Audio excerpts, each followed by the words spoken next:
Got my eyes straight ahead, got my head in the game. With the red light on, I'm just waiting for the change. Keep my head down low. Hi, Jay Fallon. Thanks for listening, Aussie Police Watch and Slippery Slope. So there's been a lot of questions asked about the police response regarding the Bondi terrorist shooting on the weekend, where we've seen, was it over 15 people? I think it's 15 people, maybe 16, have been killed because of that, due to the actions of those two, the father and son. So a lot of questions raised about the police action. Have police, general duties police, are they adequately trained well enough? Have they got adequate support? Do they need better support? As far as weaponry goes, do they have weaponry that is sufficient when you have something like this going on? The issue is no one was prepared, no one was ready for something like this to happen.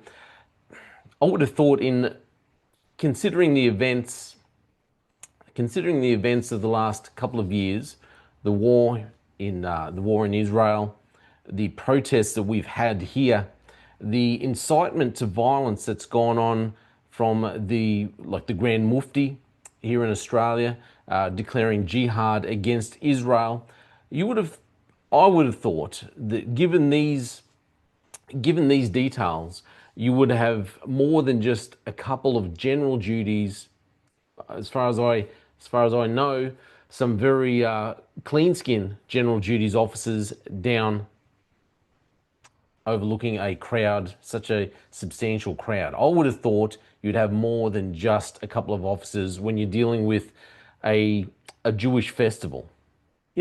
We've had some very large protests about regarding the Palestine-Israel conflict, some very heated protests. So I would have thought, hey, maybe we go down and oversee this this celebration with more than just, is it 2, 3, or 4? There's varying numbers saying, but very small amount of general duties officers. Maybe we have more than just that. We need to be a little bit prepared.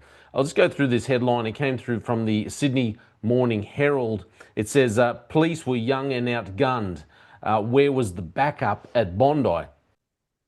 Here is the problem that I see, is that all police services, police forces around Australia, we all have specialist areas, specialist police. Here in Queensland, you would have your general duties, and you got your PSRT, then you have your CERT, special emergency response teams. They're very specialised in the work that they do, and they are more the kind of officers that should be dealing with snipers, with people who are going up with rifles or shotguns and this kind of thing, and trying to kill people like this. The problem is, okay, I'll only speak for what happens in Queensland. We've been trained. Some officers get trained using a rifle, and then you can carry out a rifle. You can carry it around, but it's not something that generally happens by general duties police. They brought in rifles. Generally, they're just left at the station these days. I don't think I've ever seen. I remember when they first came out, and I was working up north. Every now and then, you would see a senior officer get the long arm out and would take it on duty. However, it is a little cumbersome, and you don't really need to be driving around with it all the time. I would have thought, however, that when you've gone down to a festival like this, like I said, in today's political climate, and what's going on over in Israel, with Israel and Palestine and the protests that we've had, I would have thought that even with general duties officers there, for one, you would have had more than just at the most 4 officers, and 2, you would have had several of them with the rifle, so you could, and also maybe get up and have some better vantage points so you can oversee the crowd and not just be down in amongst the crowd. However, that's not really the training that we receive, especially when it's just general duties police. I suppose because I came out of surveillance, COVID surveillance, I tend to think a little differently. You're always looking for the high ground, looking for what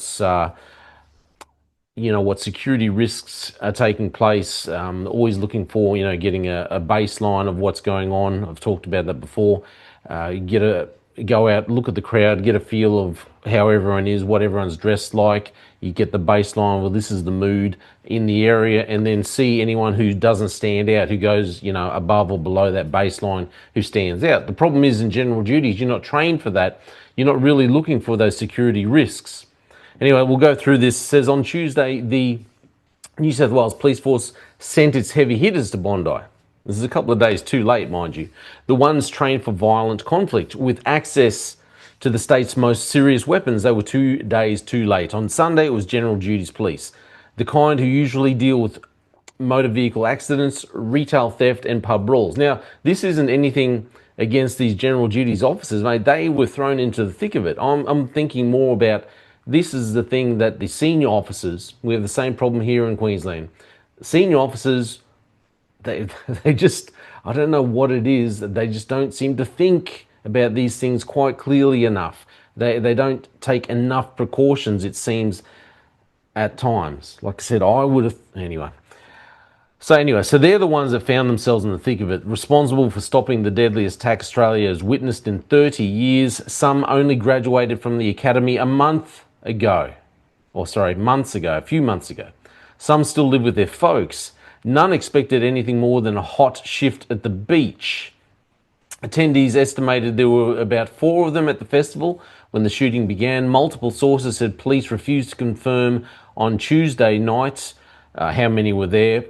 Premier Chris Minns said there were 2, and reportedly later clarified to 3. This is I keep talking about how we need police to be more transparent in their actions, their behaviours. They've refused to confirm the number. You made a mistake, you screwed up. Confirm how many people are there. You need to be more transparent, but still, police, government officials, they don't like transparency here in Australia. It says they were armed with pistols. I believe New South Wales still use Glocks like Queensland does. That's what I've seen anyway. So with pistols, which the vast majority fire once a year. Now, if they've just gotten out of the academy, they would have just had their training. They would have done barely much more than what they've done at the academy. So General Duties Police, you practice shooting at no more than really once a year, distance of about 15 metres. 1 minute they're watching the kids blow bubbles, and the next they're facing 2 terrorists who are intent on causing mass fatalities. These gunmen deftly wielded what appeared to be bolt-action high-powered rifles which kill at long distances, and shotguns which cause a terrible mess at short ones.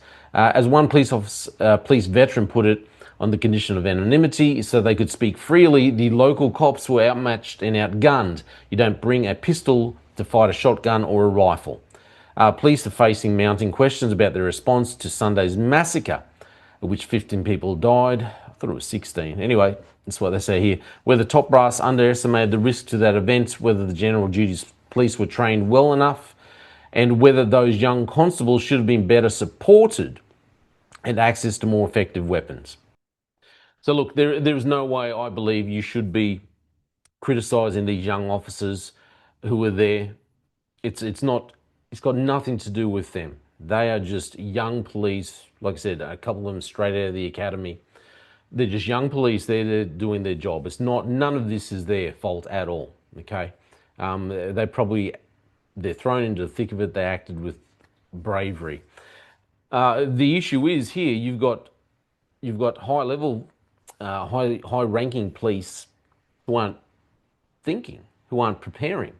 Like I said, you've had a war going on for the last couple of years. You've had mass protests here in Australia, huge protests against Israel, pro-Palestinian.